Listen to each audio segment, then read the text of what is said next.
E para comandar o talk show de encerramento dessa noite, convido a Cris Duarte. Cris é sócia fundadora da consultoria No Ponto, Inteligência de Marcas, que tem mais de 25 anos de experiência na construção de marcas. Ela atuou em grandes empresas, como Bombril, 3M Brasil e EDS. E em 2005 juntou-se ao time da MCF Consultoria e Conhecimento, empresa referência na gestão do luxo, sendo gestora da área de projetos estratégicos. É graduada em Relações Públicas, pós-graduada em Marketing e tem formação em Coaching. Vem para cá, Cris.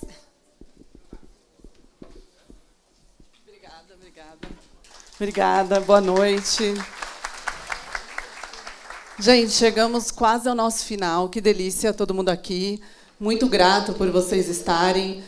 Que delícia, Rachel, compartilhando um pouco da vida mesmo, né? Felipe, todos os detalhes e o aprendizado de uma parte teoria com prática. Richard, uma aula no tempo para a gente relembrar o que aconteceu nos últimos 30 anos, que é nada, mas que nos transformou. E, Tatiana, obrigada por eu saber que o Brasil é tão evoluído em tantas coisas, né? Mas é muito bom estar aqui, é um prazer enorme. Eu agradeço ao IBGM pelo convite de finalizar esse painel nosso. Eu acho que, assim como vocês, eu, em algum momento, quero sair correndo, porque é tanta mudança, né? Tanta coisa que a gente viu aqui com os nossos especialistas nessa troca, e eu fui resumindo aqui um pouquinho. Se eu pudesse pensar o que a gente viu, a gente começou falando assim, tudo mudou, né? Realmente aconteceu, essa mudança aconteceu e foi muito rápida. A gente tem aqui um grupo de pessoas 40 a mais. Para quem é 40 a mais, é desesperador, né? Então, Felipe fala 5 anos como se fosse um absurdo, né? 5 anos é tudo muito parado. 5 anos. Quantos de vocês têm uma loja que não mudou em 5 anos, em 6, 7 ou 10? Então, é muito doido. Mas é uma mudança que ela não volta, né? A gente não tem mais um retrocesso e a gente não consegue dar um passo para trás. Então, dito isso, o desespero que nós temos de dialogar com o público não é de vocês, meu, é de todo mundo. Eu atuo em consultoria, eu não atuo puramente em joalheria, atuo em vários segmentos, e moda tem o desafio, joalheria tem o desafio, carro tem desafio, alimentação tem desafio, porque todo mundo quer saber como é que eu dialogo com esse público que quer propósito, que busca algo mais, que quer conexão, que ele quer estar próximo, que ele quer se sentir único. Então, na verdade, essa experiência que ele busca é uma dúvida para todos os segmentos, não é só para o nosso ou para o nosso dia a dia. E, no fim, o que fica é conhecimento. Porque se a gente não está aqui compartilhando tudo isso que a gente ouviu de todos os especialistas, como é que eu me movimento?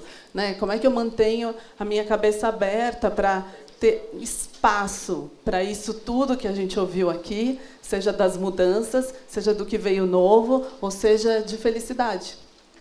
Eu vou compartilhar até, quando o Rachel falou de felicidade, eu participei, eu falo, realmente o mundo está mudando, porque eu fui em 2 reuniões onde eu entrei na reunião pilhada, a gente entra pilhada, né? Vem da rua, trânsito, ainda mais para quando a gente está aqui, nessa cidade. E aí a pessoa falou assim, antes da gente começar a reunião, vamos fazer 1 minuto, né, de conexão.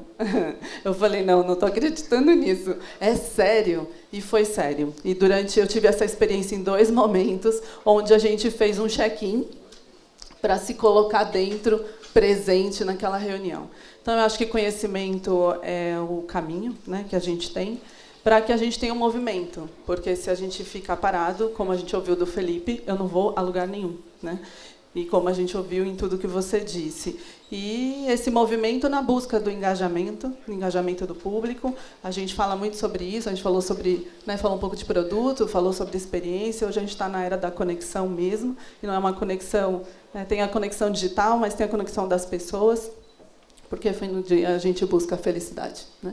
Então, essa é só uma contextualização de tudo. Eu vou abrir... A gente tem um tempinho aqui, não é muito. Como eu estou aqui no meio do caminho, eu também fiz algumas perguntinhas, então eu vou startar, eu vou dar o começo de uma pergunta para cada um dos nossos palestrantes aqui, e eu vou abrir o microfone para que a gente tenha, pelo menos, aí mais umas 4, 5 perguntas e vocês possam aproveitar intensamente. Eu tenho uma admiração gigantesca, alguns no caso, Rachel tive a oportunidade de atendê-la, fui fornecedora, mas tenho, né, muita gratidão pelo nome de todo mundo. E ela comentou sobre a Luísa Trajano, e ela é incrível, né, para quem já ouviu falar, mas ela falou uma coisa numa palestra recente, e eu levei para mim, e eu espero que vocês possam levar para vocês aqui também.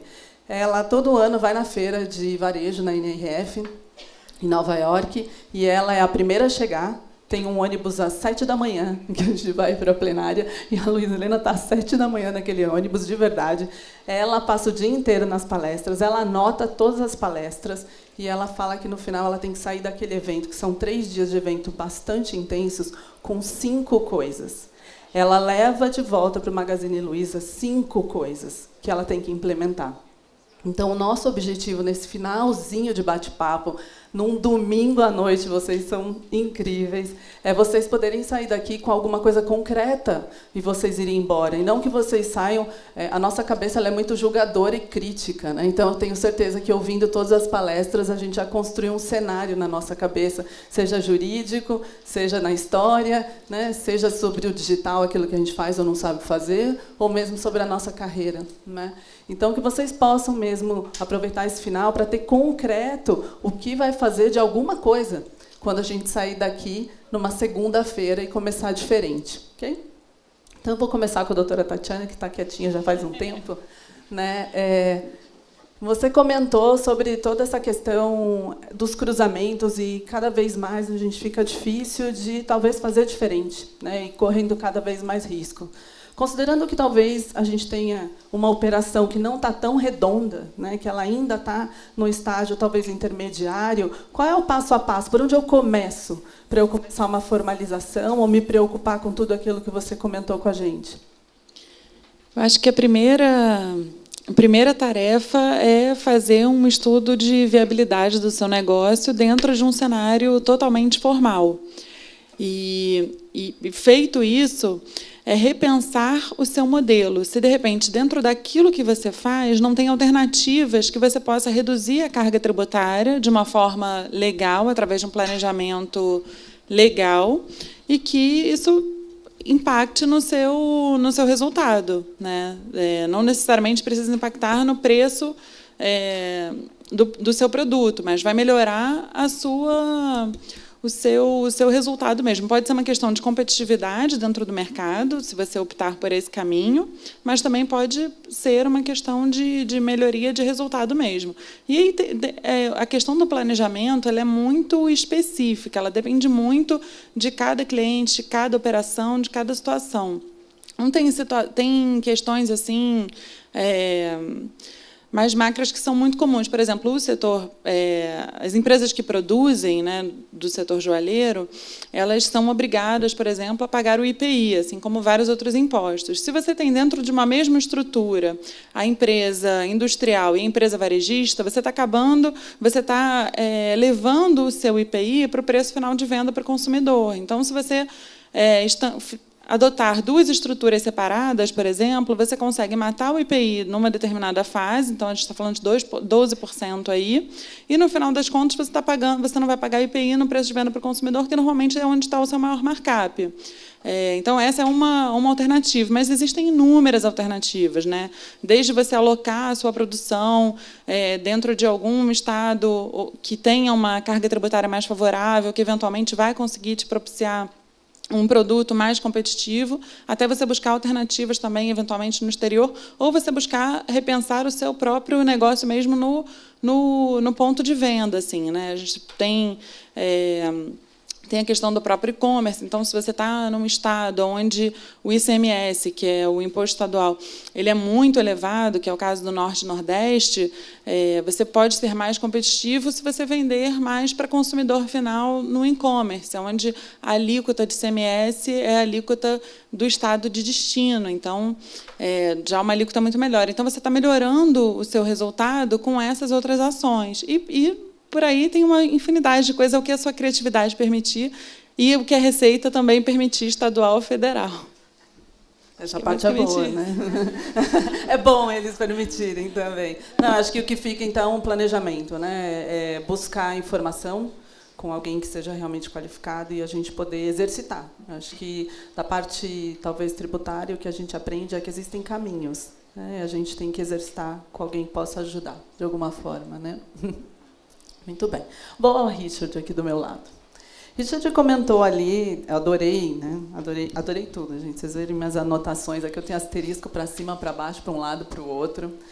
Mas queria pontuar quando você falou sobre design e marca, né? Que era um ponto que você trouxe, que em algum momento a gente teve que olhar para a mudança. E a gente estava falando da mudança dele, que tem uns, né, lá no começo, há quase 30 anos, e ele fala de a gente teve que buscar, entendemos que design e marca era o ponto, e buscamos constância para, né, ajudar, de alguma forma, a olhar diferente, novos materiais, novos isso.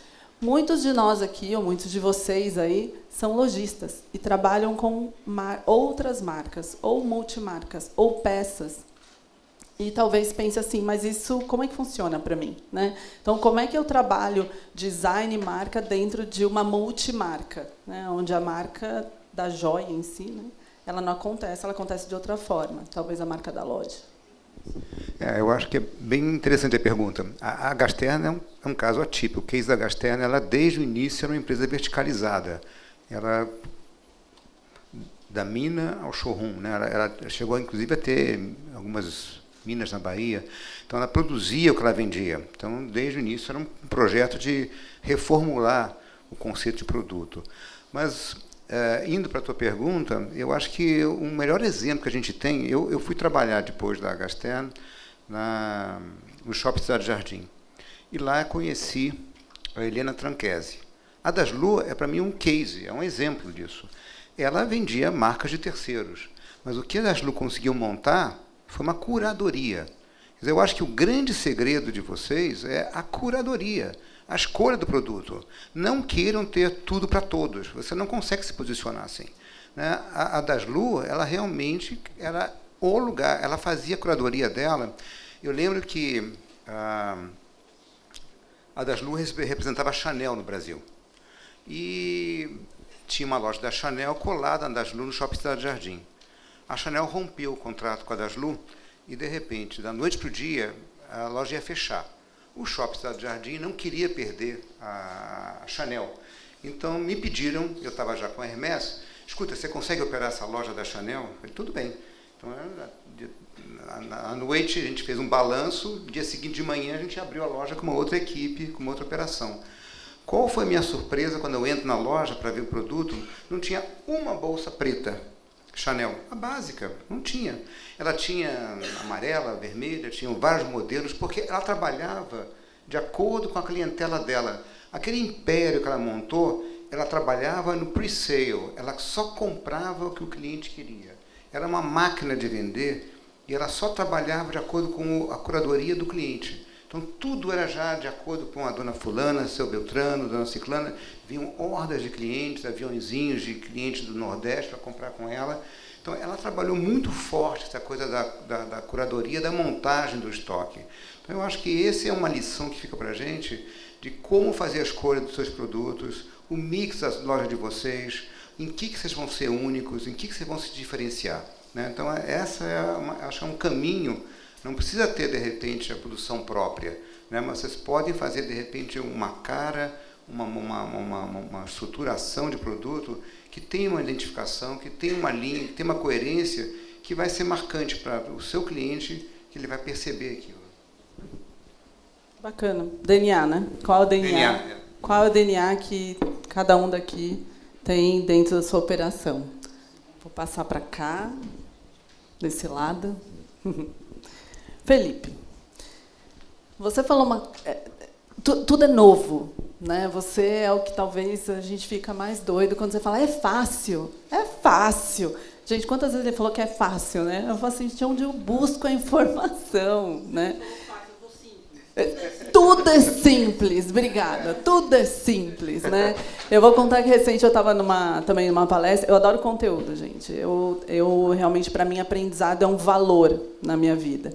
Então, eu sempre vou comentar que eu vi alguma coisa, ou ouvi alguma coisa e aprendi alguma coisa. Mas eu estava numa palestra de digital, e aí a pessoa falou assim, que ela, conversando com a filha dela, Ela falou, não, espera só um pouquinho que eu vou entrar na internet. Aí a filha dela, de 12 anos, falou assim, mãe, você não entra na internet, a internet está.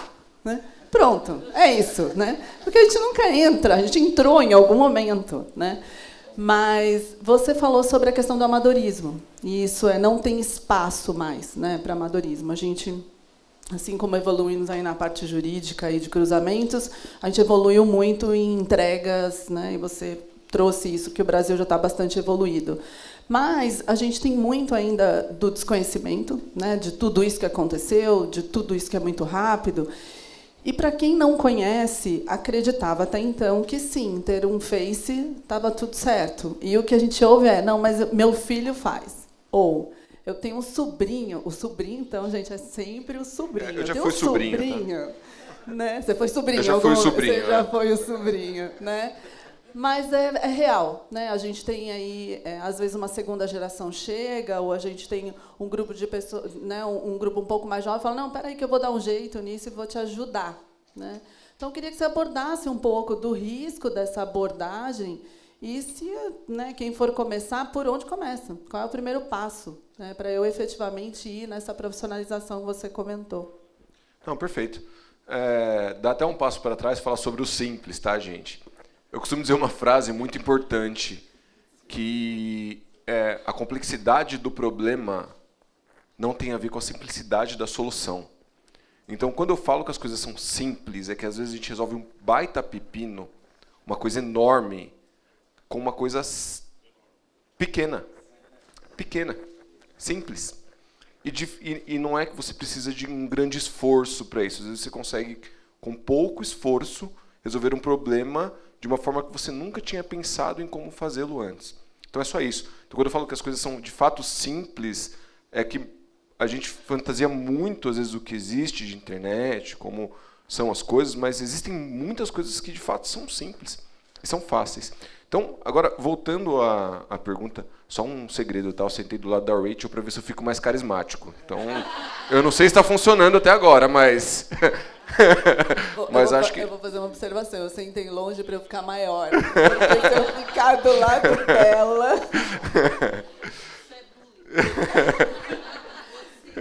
Você não viu que eu fiquei embaixo aqui para ver se eu vou ficar mais próximo aqui. Bem, como eu falei quando eu estava na minha palestra aqui, é muito difícil, eu falei muita coisa simples, mas essa parte é um pouco difícil, você diferenciar o que de fato você tem que fazer no digital, porque é muito novo. Se a minha empresa tivesse nascido 15 anos atrás, ela não teria crescido como ela cresceu, ela não teria tido as oportunidades que ela teve, então, assim, não existia nada disso que está acontecendo agora, há 15 anos atrás. Então, existia de forma muito tímida, muito simples. E só pessoas visionárias, nossa, falar de Omnichannel há 5 anos atrás, que isso, você era maluco. Então, E hoje não se fala em outra coisa. A minha empresa só faz isso. Existe uma demanda enorme sobre o Omnichannel, mas quem falava 5 anos atrás era muito fora da caixa, era muito fora da curva. Então, como você diferenciar, de fato, o que funciona e o que não funciona? O ponto é, não se atente aos detalhes. Se atente ao seu planejamento. Entenda o que você está fazendo. Entenda o que é uma jornada. Entenda o que é brand awareness. Entenda o que é consideração. Entenda o que é decisão. Porque tudo que vai em volta são assets que podem te ajudar a chegar no seu objetivo. Então, por exemplo, eu vou dar um exemplo da Pandora, que eu tive o prazer de trabalhar também, Rachel. Eu fiz bastante coisa do seu e-commerce.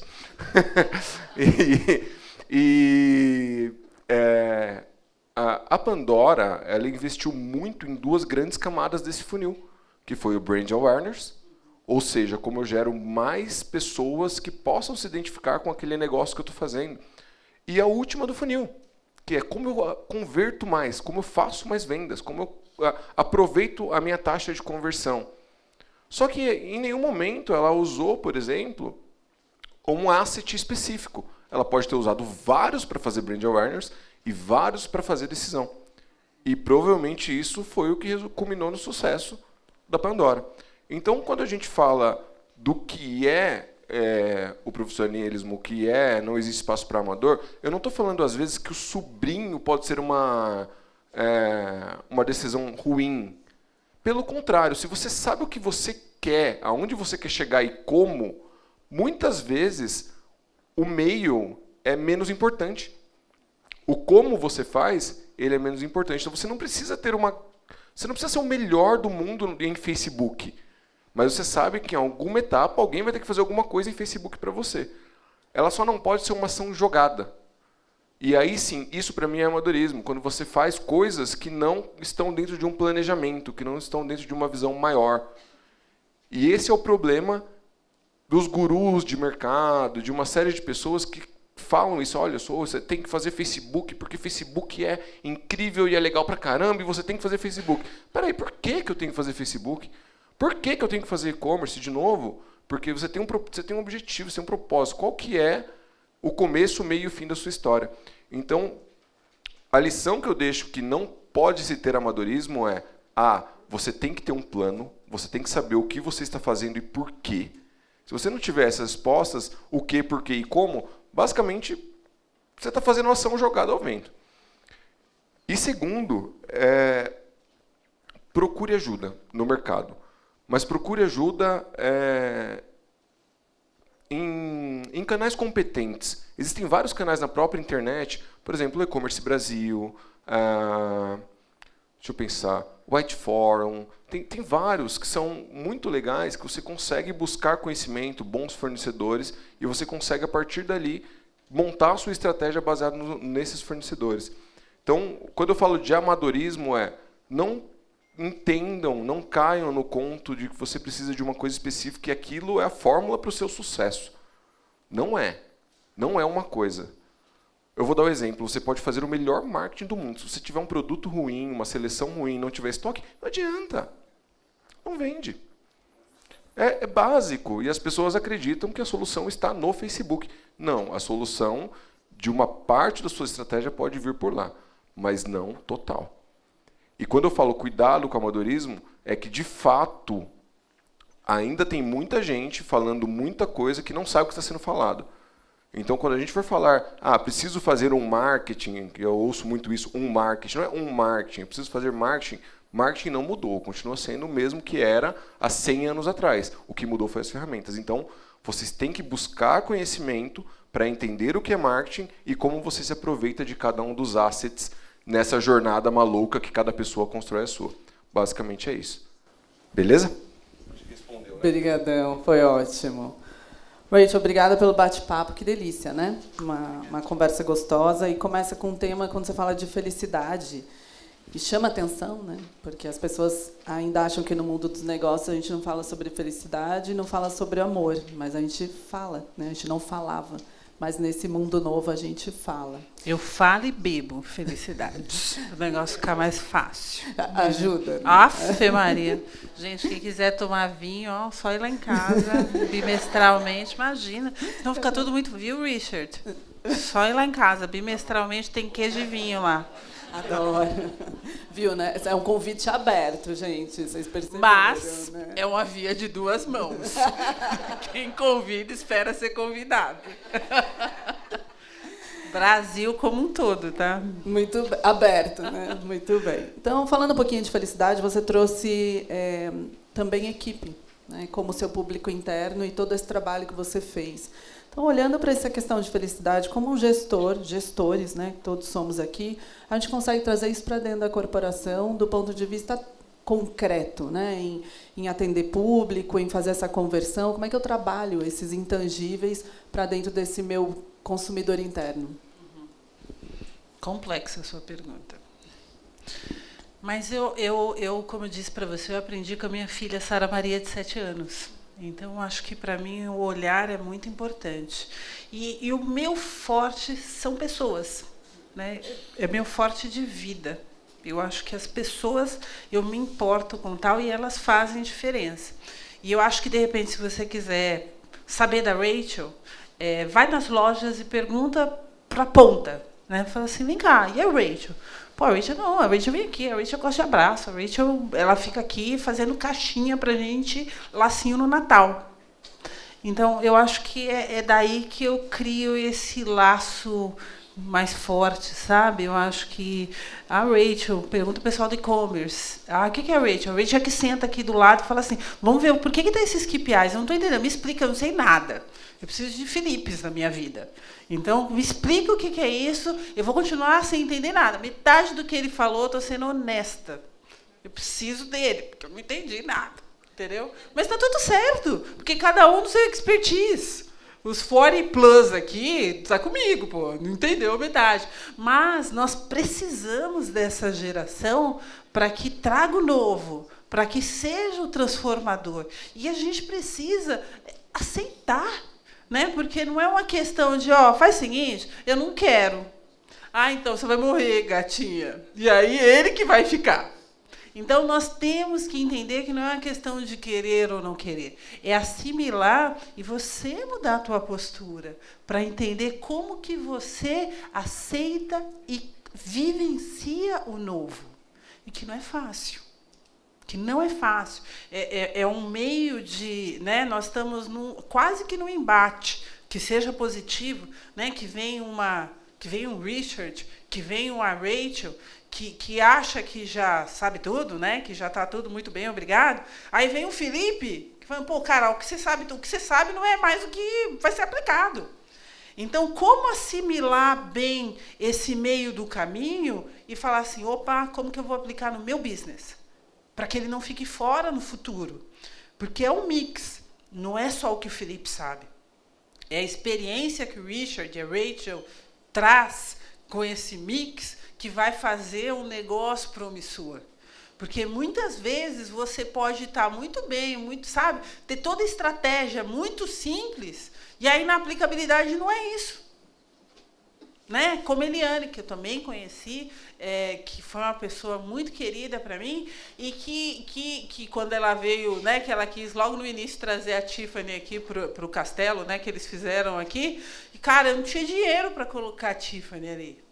Né? E aí ela falou, mas, pô, cara, você não precisa de dinheiro, mas eu preciso, sabe por quê? Porque eu preciso também fazer uma equipe que lide bem com aquele environment. Mais uma vez, eu volto para pessoas. Então, não bastava simplesmente abrir, tinha que suportar o contexto, e eu não podia. Então, aquele passo eu não podia dar. E junto com a Laura Pedroso, nós decidimos, que era a CEO, falar assim, então não é o momento. Nós ficamos fora, mas foi uma decisão tomada. Né, que seria o melhor para aquele momento e para a marca. Eu acho que nós temos que ser donos dessas decisões quando a gente entende o contexto.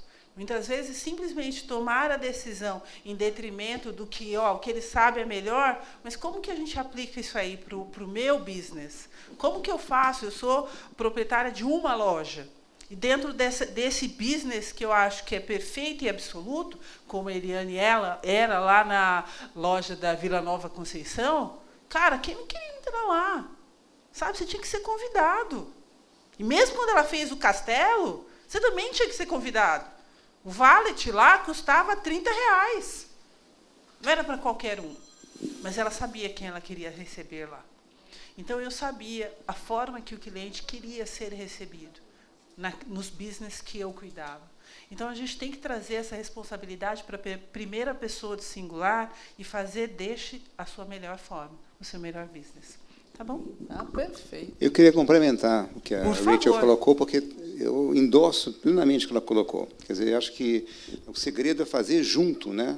Nós, né? Não é só a chefia, não tem a liderança. E isso realmente foi uma prática que eu sempre exercitei muito forte. E lembro na Gaster, nós tínhamos 650 vendedores. Todos eu conhecia. Pelo menos uma vez por ano, uma vez cada 6 meses, eu rodava todas as lojas do mundo inteiro. A relação pessoal era fundamental. Né? E todas as decisões que a gente tomava, era sempre uma decisão tomada em conjunto. Eu tinha que ouvir as bases, eu tinha que estar lá. Assim como a Rachel colocou de fazer lacinho no Natal, eu também ia fazer lacinho no Natal, também ficava na loja, ficava até 11, meia-noite, porque a única forma que você tem de trabalhar o seu pessoal é junto com eles. Né? E isso foi uma questão decisiva, eu levei essa prática até para a própria Hermès. A Hermès, quando a gente abriu a loja, uma bolsa Birkin aqui custava cerca de 85% mais cara que no exterior. Obviamente, uma marca internacional, tudo formalizado, tudo como a Tatiana gosta que seja feito, foi tudo, né? E o que acontece com o preço final do produto importado era muito mais caro, né? Mas, no entanto, né, a cliente via na loja do Faubourg Saint-Honoré, a loja via lá em Bal Harbour, em Miami, mas ela queria comprar conosco, porque a qualidade de atendimento, o vínculo que você faz, esse é o segredo, né? Então, essa questão da fidelização, do trabalho do corpo a corpo, é perfeito, é realmente o segredo do sucesso mesmo.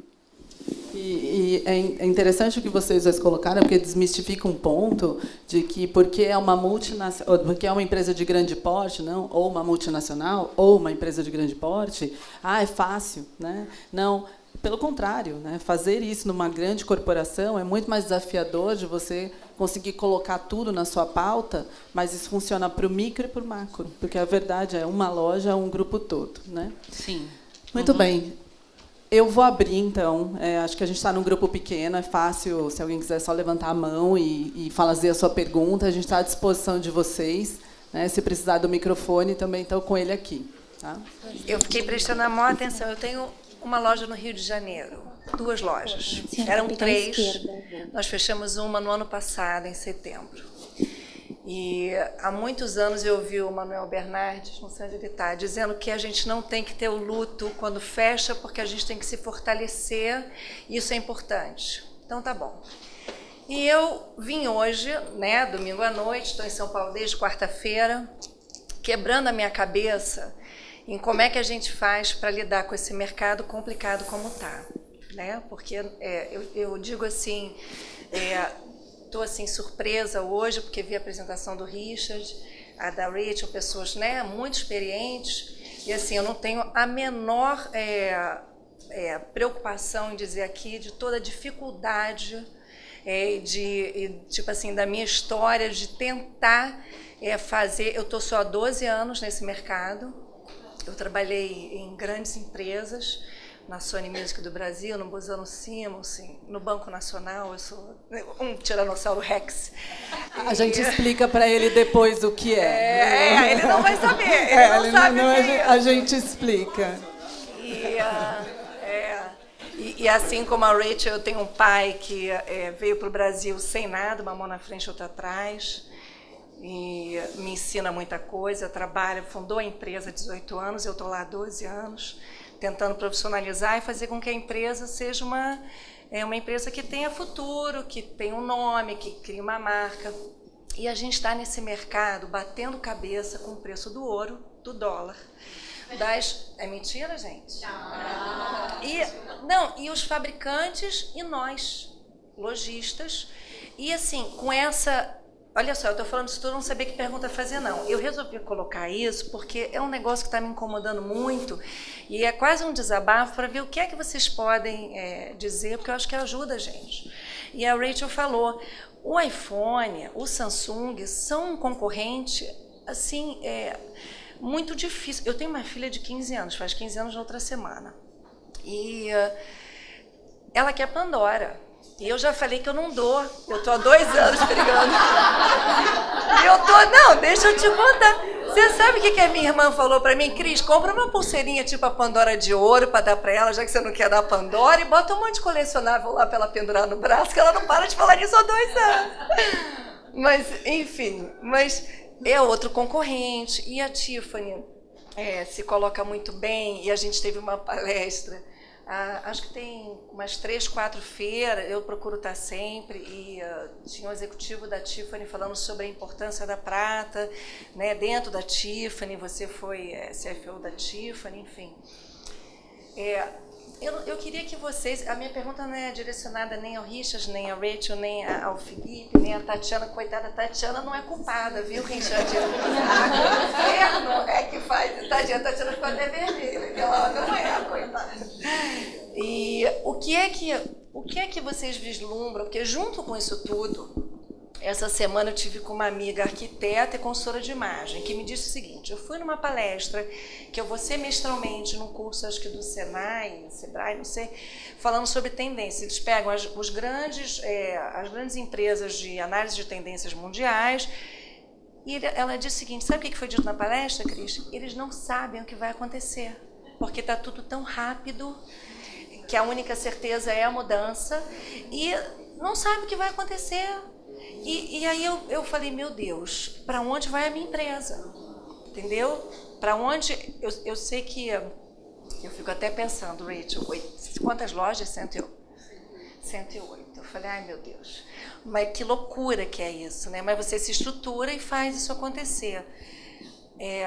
Então, assim, o que é que vocês acham? Para onde está indo? O que a gente pode fazer? Eu vejo até a indústria num esforço, numa dedicação, no último ano e meio, com os fabricantes que eu tenho mais contato, que são os fabricantes que organizam a FENIS, num esforço para se reinventar todo mundo, né? Porque a gente está batendo nesse problema da matéria-prima e num consumidor novo, XYZ, que não dá valor ao nosso produto. Eu vi a campanha nova da Tiffany, da primavera, né? Com a Ellen Fleming, é isso? Oi, e maravilhosa, trazendo o jovem, brincando com meme no meio do vídeo, do clipe de lançamento deles, fantástica. Falei, gente, que bom, porque eles vão fazer aquilo que o Felipe falou, vão trazer, né, toda uma propaganda, uma campanha para que o público jovem tenha atenção na gente. Mas a gente não tem isso ainda. E, honestamente, eu não sei como é que vão ser os próximos 2 anos, quanto mais o coming soon, né? Então... E aí, gente?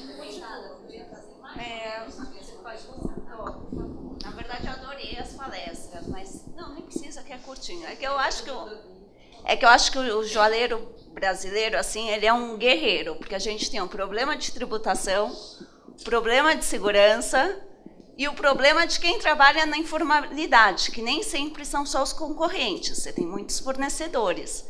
Então, assim, como lidar com todos esses desafios? Mas é mais um complemento, assim. Eu vou passar para a Rachel. Não pode. Eu já estava nervosa, se eu botar com o casaco, estou aqui congelada. Deus que me livre, eu estou aqui tremendo, eu já olhei ali 20 vezes, ninguém me socorre, eu não consigo enxergar ali, ninguém olha para mim. Mas tudo bem, vamos lá. Bom, que bom que você falou que já não tem resposta. Não tem resposta mesmo, gata. Não tem.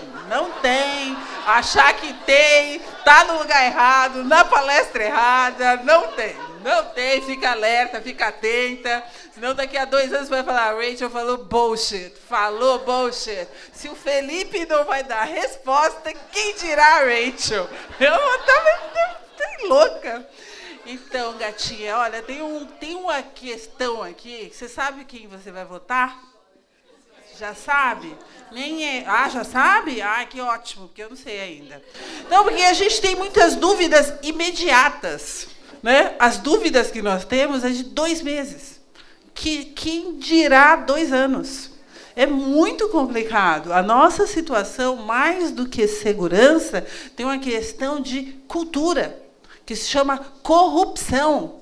Tem outros problemas. Adoro, sabe? Essa parte de debater é fantástica, porque não é uma questão. A gente não pode ver de uma forma isolada. Nós temos um outro problema que está intrínseco na sociedade. Como que nós vamos trazer de uma forma mais transparente, para que o consumidor final não perceba que você está tentando ludibriá-lo, né? E vender a emoção. Porque todos vocês aqui, partindo do princípio que estão na FENINGER, vende joias, vende emoção.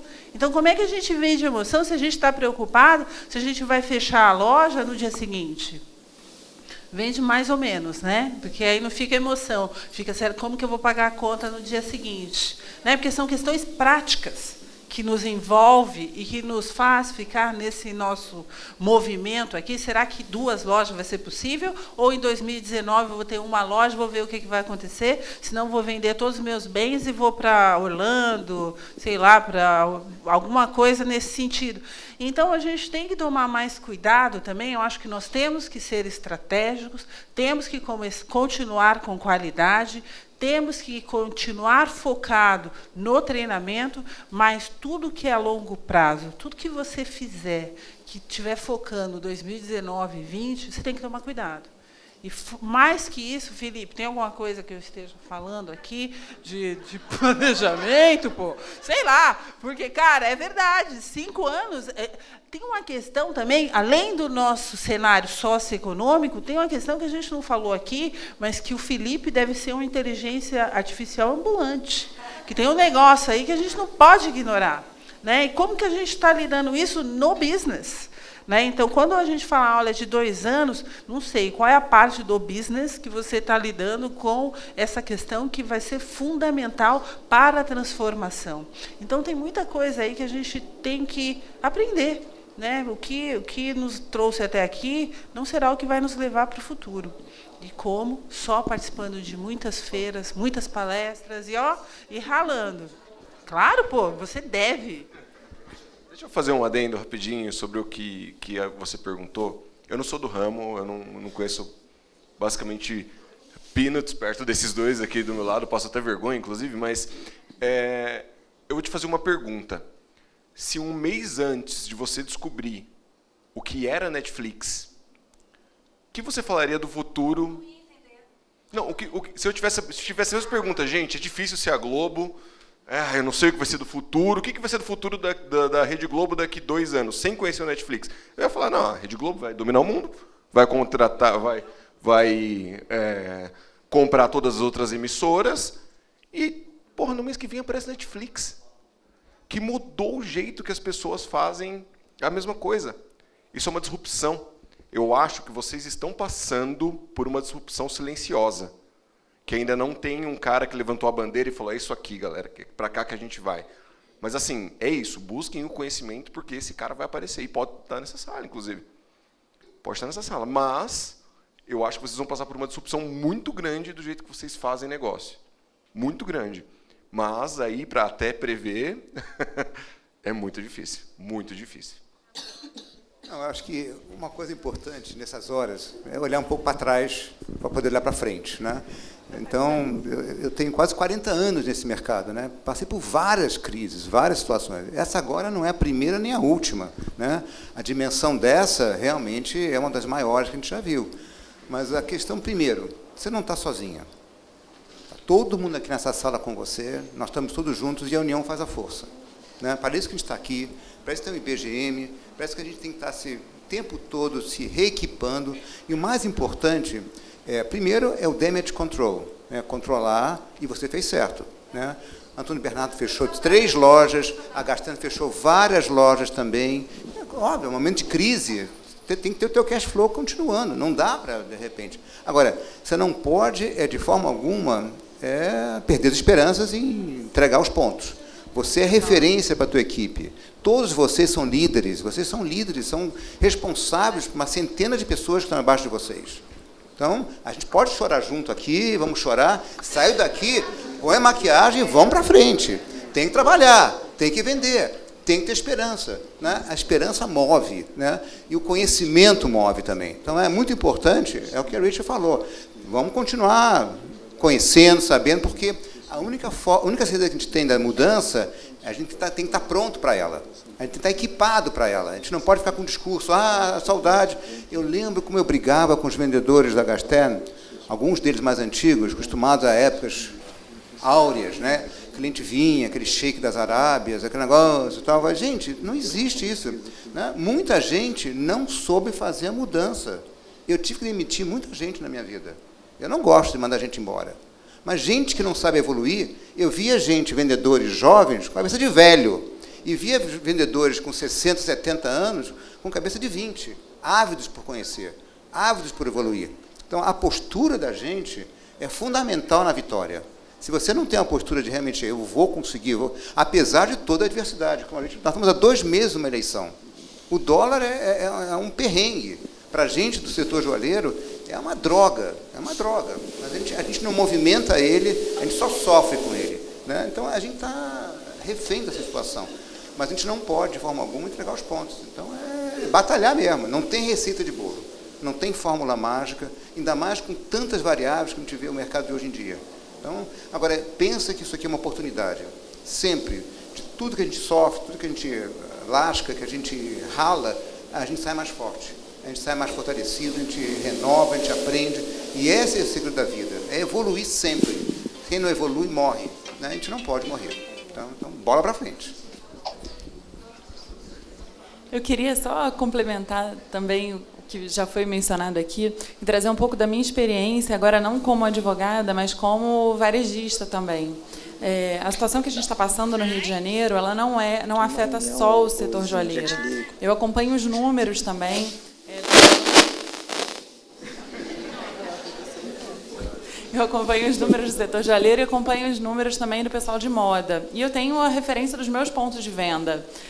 A situação no Rio está muito difícil, muito, muito, muito difícil. Então, essa realidade que você está passando, ela não é exclusivamente pelo problema de segurança.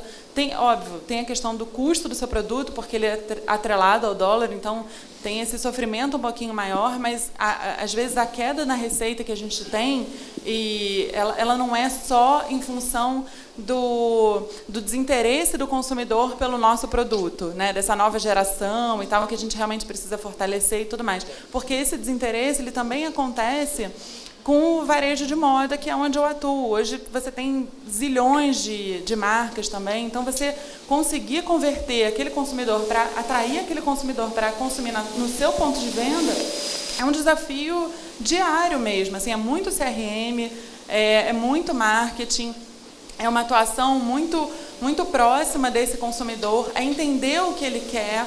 Recentemente, eu tenho muitos clientes joalheiros assim também, e a gente conversa muito sobre estratégias de negócio.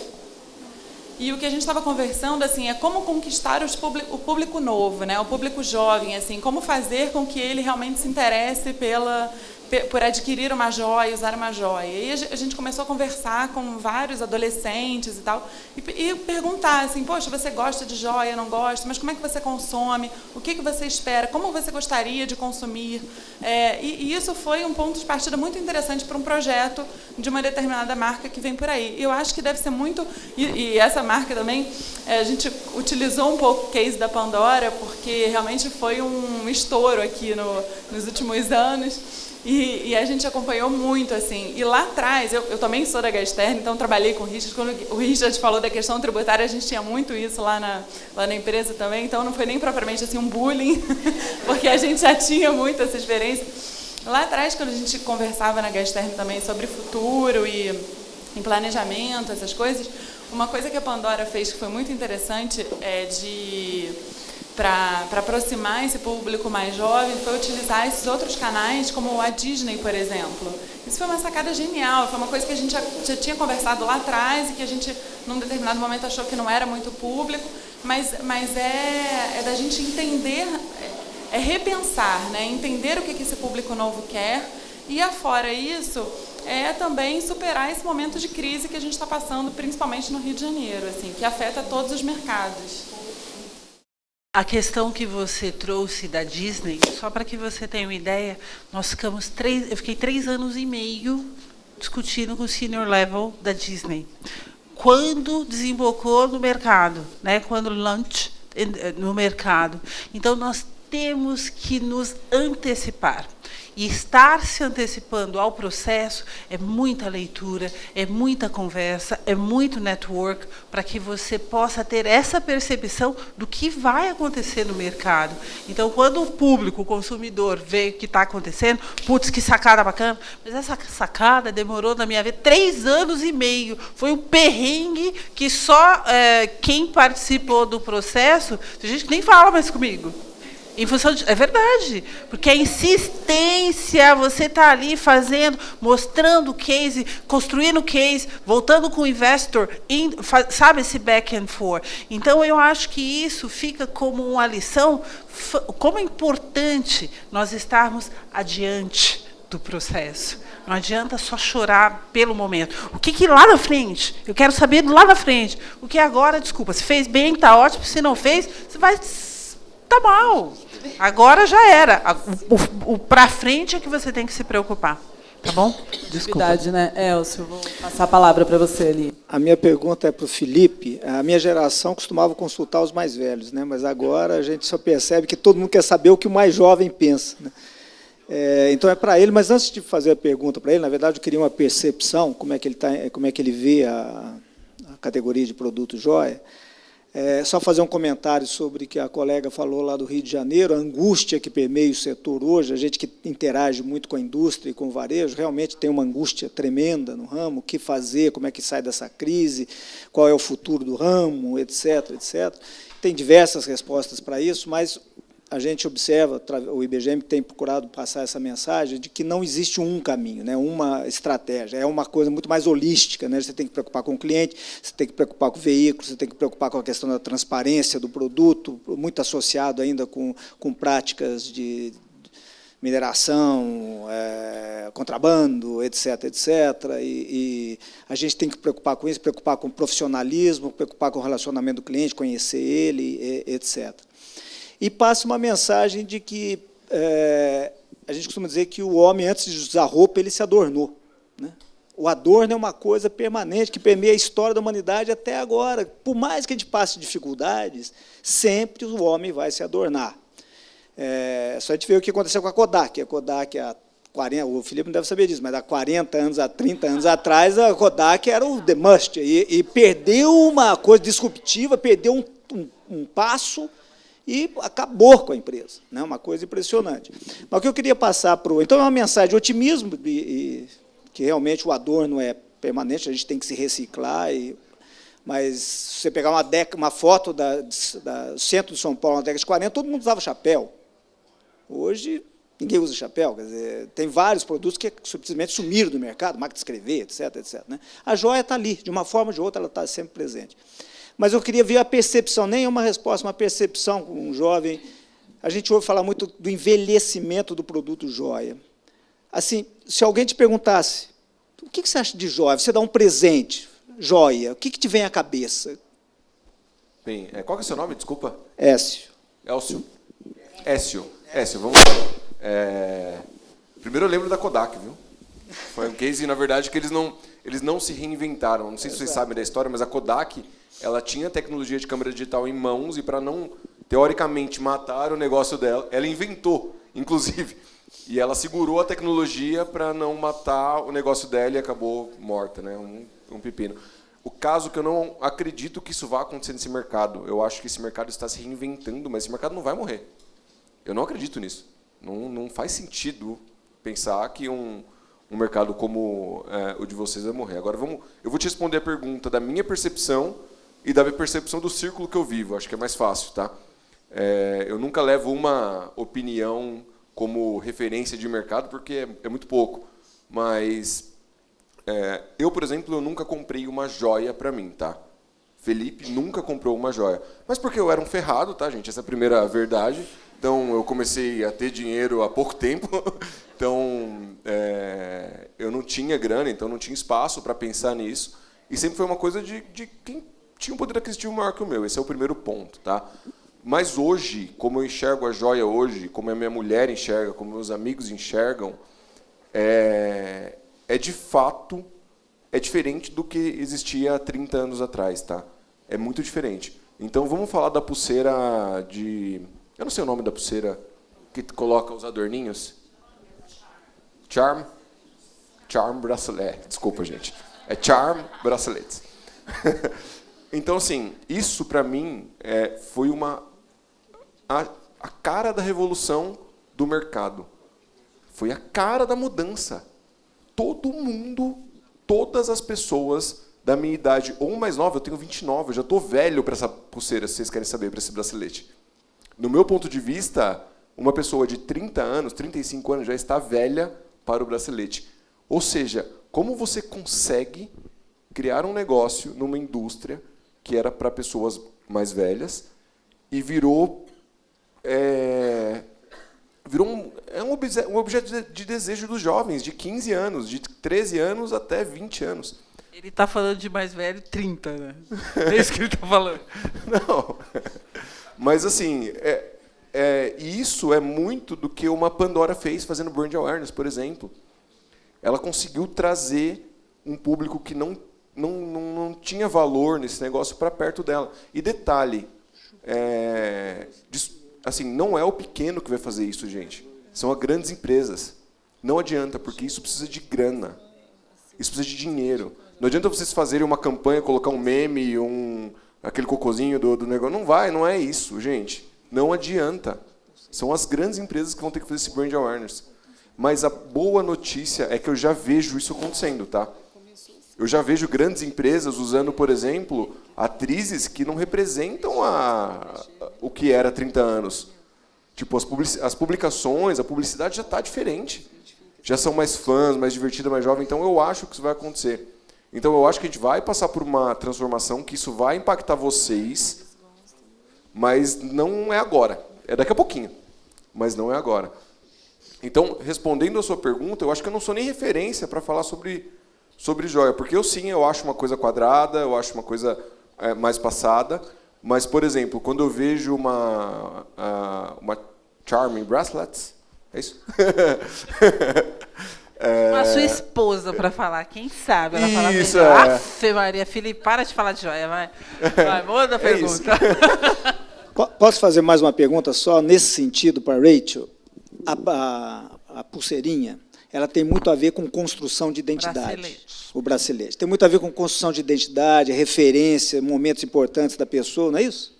Até onde eu sei, Isso mas é aí. que ela vai construir. Exato. Your E a tell gente, story. pesquisas que a gente tem no IBGM demonstram que as pessoas estão em busca disso, né? Estão em busca de referências, né? Então, está havendo uma revalorização da família, enfim, várias coisas que estão acontecendo na sociedade e tal. A joalheria é a essência do produto, alto conteúdo simbólico. Poderia aproveitar muito essa tendência, esse nicho, etc. Então, vou fazer duas perguntas para a Rachel. É isso mesmo do bracelet?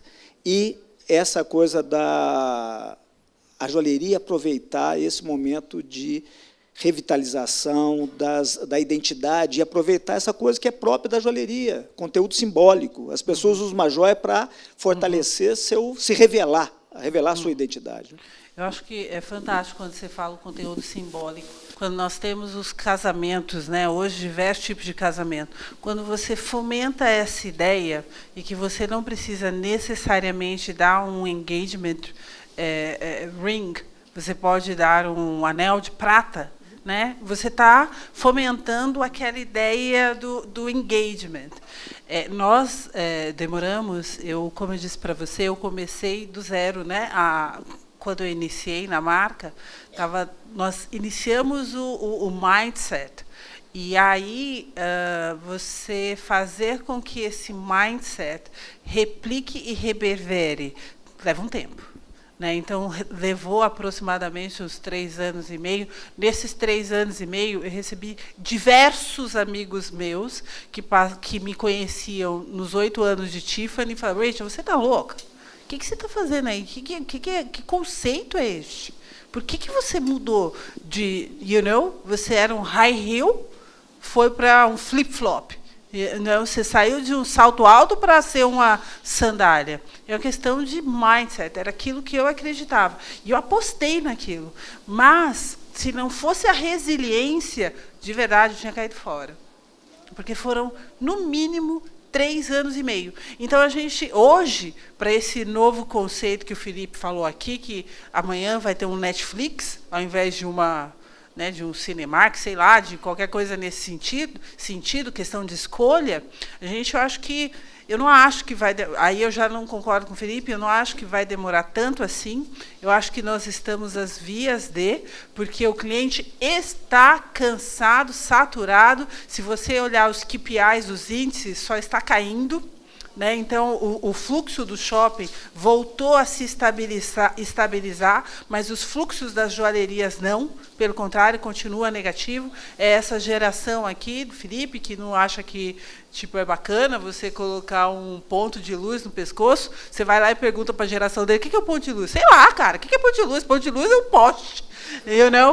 São conceitos diferentes, é verdade. Então, nós temos que ter essa sensibilidade da transformação. Só que nós, pela nossa geração, nós temos uma resistência natural. Como fazer isso? Vendedores da Gaster nos mostraram, né, de 70 ter um mindset muito mais rápido para o novo do que aqueles que estão que, de repente, esses de 20 somos nós, que achamos que já sabemos tudo. Então, não é tão simples, eu não acho que o momento é favorável para o mercado joalheiro, mas eu não acredito que ele deixe de existir, pelo contrário. Eu acho que a gente precisa de uma Netflix. Eu vou usar isso para mim agora. E aí, qual foi a outra pergunta que eu já esqueci?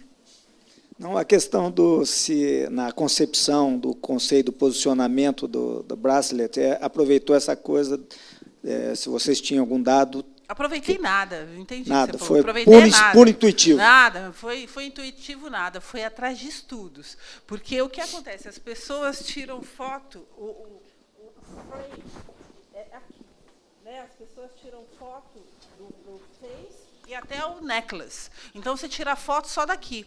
Aí eu comecei a fazer da foto daqui. Você pode olhar todas as minhas fotos. Eu fui embaixadora. Todas as minhas fotos, quando eu estava até 3 meses atrás, todas, eu estou com o braço assim. Porque eu vendia a marca. Eu queria criar aquele conceito. E eu queria mostrar. Hoje eu estou com o bracelete da Tiffany, porque, né, hoje o look era outro, mas eu queria vender o processo. E este processo ele me tomou como 100%. Eu estava engajada com aquilo. E eu acreditava que eu podia fazer aquilo. E eu tinha espaço para tal. Tem isso também. Porque hoje a competição ela é outra. Ela é maior. Nós estamos competindo com smartphones que se reinventam inferno, né? Bimestralmente você tem algo novo que você gasta. Você tem carros, você tem viagens que antes só quem podia ir para o Lago Azul, quem podia ir para as costas, para as Ilhas Maldivas. Hoje você pode. Né? Então, e você não precisa ser AAA. Você não precisa. Você escolhe entre uma Gargantilha, uma Riviera, ou você vai ter um prazer com a família como um todo. Então, tem muita coisa aí. Tem o Smart, que era do passado, que eu usei há 8 anos e meio atrás, não é mais o de hoje. Hoje, para eu lançar a mesma coisa, putz, eu ia ralar um pouco mais. Tá bom? Eu vou finalizar. Eu vou fazer só um complemento rápido. Vou deixar uma última pergunta para a gente encerrar. É muito agradável, realmente a gente gostaria de ficar muito aqui. Mas, respondendo também um pouco, a gente às vezes olha para o nosso segmento e esquece de olhar um pouco ao redor. E se a gente olha tudo que tem acontecido em hotelaria, em cartão de crédito, né? Se a gente olha os serviços financeiros, tudo se reinventa, né? Tudo mais simples, tudo diferente. E eu recente ouvi uma pessoa falando que a gente tem que começar a pensar como uma startup. E é muito difícil você, quando tem conceitos muito enraizados, você conseguir desmistificar e romper alguma coisa. A tradição... Exato. Então, assim, a gente tem esses conceitos, e eu tenho 2 filhos, eu tenho um menino de 16 e uma menina de 14, e ela nunca pediu um anel, né, de 15 anos, ela não quer um anel, ela não sabe o que é um anel de formatura, meu filho não tem essa conexão. E eles têm a conexão com a tecnologia, com outras coisas. Então, realmente ouvir... entender esse caminho é muito distinto. Então, é uma ruptura, é uma quebra de paradigma total, né, para que a gente possa olhar de uma forma diferente. Em Nova York, esse ano, a gente ouviu, quando a gente não sabe pensar em inovação, a gente tem que ser humilde o suficiente para trazer quem pense, né, e, em conjunto, a experiência, junto com essa ruptura, que ela aconteça. Tá bom? Então, vou abrir para mais uma pergunta. Boa noite, meu nome é Maria Carolina. Primeiro, queria parabenizar a FENIGE e o IBGM pelas palestras, realmente foram muito práticas. Eu acho que, na edição passada, foram muito boas as palestras, mas uma coisa mais acima do universo do chão. Eu gostei muito de todos, especialmente de Felipe, de Richard, gostei demais, assim, trouxe para a minha vivência. Mesmo eu sendo do Nordeste, do interior de Pernambuco, mas eu acho que Richard foi extremamente feliz no que falou com relação aos nichos. Acho que foi muito direto, muito prático. Eu tenho visto isso, que você escolher seu nicho e saber lidar com o seu nicho. Eu acho que é um dos segredos do momento. E outra coisa, assim, talvez até que apazigue o coração da minha colega, talvez esquecer os nichos que já foram trabalhados. Existem novos nichos por aí, que estão chamando a gente. Agora, são nichos diferentes, que muitas joalherias, às vezes, têm preconceito. Fiquei impressionada com o Richard, porque eu esperava outra coisa. Eu esperava HST, né? Eu estou aqui no Nordeste e Richard falou para mim. Então, assim, fiquei muito satisfeita em estar aqui hoje. Vou tirar muitas experiências. De verdade, está ali anotado, muitas práticas. Pelo menos 4 eu sei que eu vou implementar depois da palestra de vocês. A pergunta, os parabéns, assim, em especial, todos me tocaram. Todos, sem ressalva. Mas Richard hoje realmente foi uma grande surpresa. E a Felipe, eu vinha muito ansiosa para te ver, Felipe. Assim, eu venho com essa ansiedade muito grande dentro de mim, de trabalhar esse lado digital. Eu tenho vivido nessa era digital. Minha mãe, a nossa loja tem 35 anos no mercado, mas eu assumi há 5. E eu vim para oxigenar, para trazer esse mundo digital. Que mãe, inclusive, hoje ela não está aqui mais. Já foi se deitar, porque ela está cansada, ela não participa mais desse mundo. E eu tenho feito tudo que tu falaste aí, de errado. Todas as tentativas, atirei para tudo que é lado, mas estou acabando que estou acertando alguma coisa. Eu tenho atirado tanto que estou acertando, de alguma forma eu estou acertando. Mas, assim, o que eu queria te perguntar, para tentar ser mais assertiva nesse mundo digital, nessas estratégias digitais, era que você, nesse momento, procurasse ver uma joalheria do interior do Nordeste. Como essa joalheria pode, ou qual o caminho que ela faz para buscar alguém que possa dar suporte a ela nesse marketing, nessa publicidade digital? Porque eu vejo no Nordeste, porque talvez aqui no Sudeste seja diferente, tenha mais pessoas capacitadas nessa área, tenha pessoas como você, que têm respaldo, que têm experiência, know-how. Mas, infelizmente, no Nordeste, especificamente no meu estado, que é Pernambuco, a gente ainda não sente esse know-how.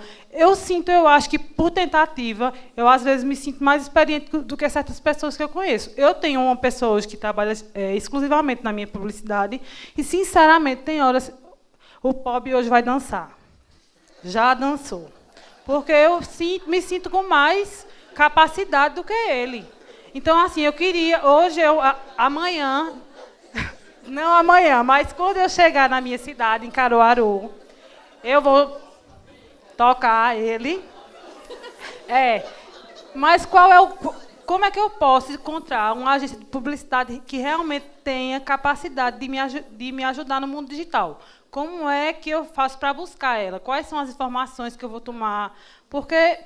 lá tem agências caras, mas eu não estou achando que isso seja um indicador de que ela seja uma boa agência para esse tipo de publicidade digital. Então, era isso que eu queria perguntar. Como você pode me orientar a procurar quem me ajude nessa área digital? Não, perfeito. Gente, primeira coisa, até vou te responder, obrigado pela pergunta. Estou à disposição para te ajudar, caso você precise.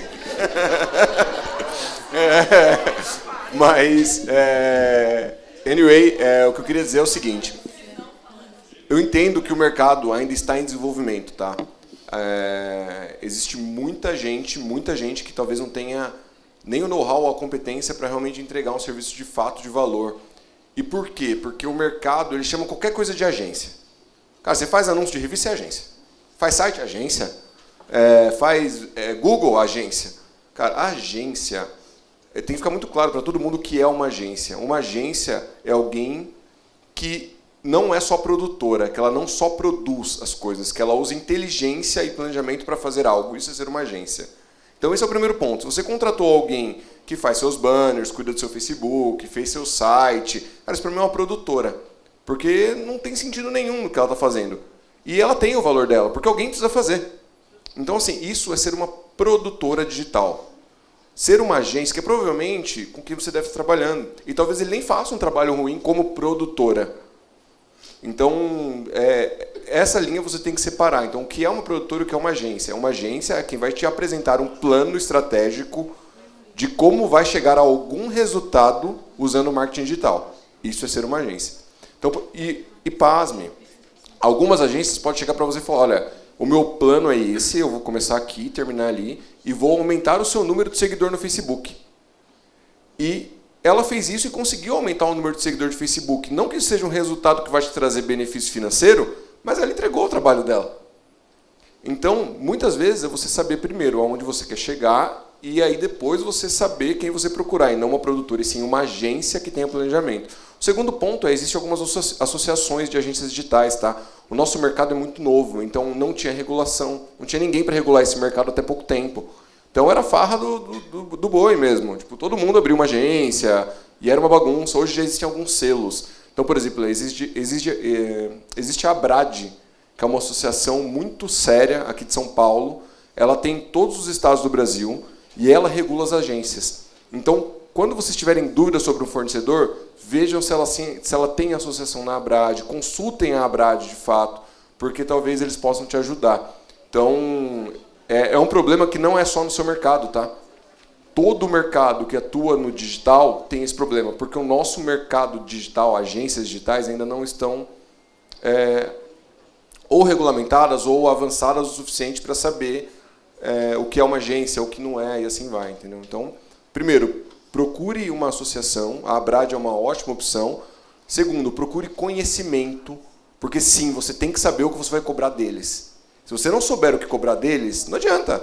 Qualquer coisa que eles vão entregar, você não vai saber nem se está bom ou se está ruim. Ou se está fazendo sentido ou se não está. Então você precisa saber o que cobrar. E terceiro, saiba diferenciar o que é uma produtora e uma agência. Acho que com esses 3 pontos você consegue, talvez, um fornecedor que consiga atender suas expectativas. Tá bom? Gente, obrigada. Eu acho que o que eu deixo aqui para a gente, né? Obrigada a todos. Uma honra estar aqui, e eu acho que a gente vai embora com alguns recados, o primeiro é que a gente possa abrir nossa mente, né, e de tudo que a gente ouviu aqui, de todos os lados, que a gente possa fazer diferente, porque não tem uma receita, não tem uma regra, não tem um caminho, né? Rachel compartilhou aqui uma história de uma coisa totalmente nova, que tem que estar embaixo de um planejamento. A gente ouviu essa palavra várias vezes, né? Não dá para simplesmente sair fazendo. E, no final, que a gente lembre nossos valores, por que a gente faz, né? E que a gente esteja em paz com tudo aquilo que a gente caminha. Então, um excelente início de feira, um excelente início de evento para todo mundo, e muito obrigada.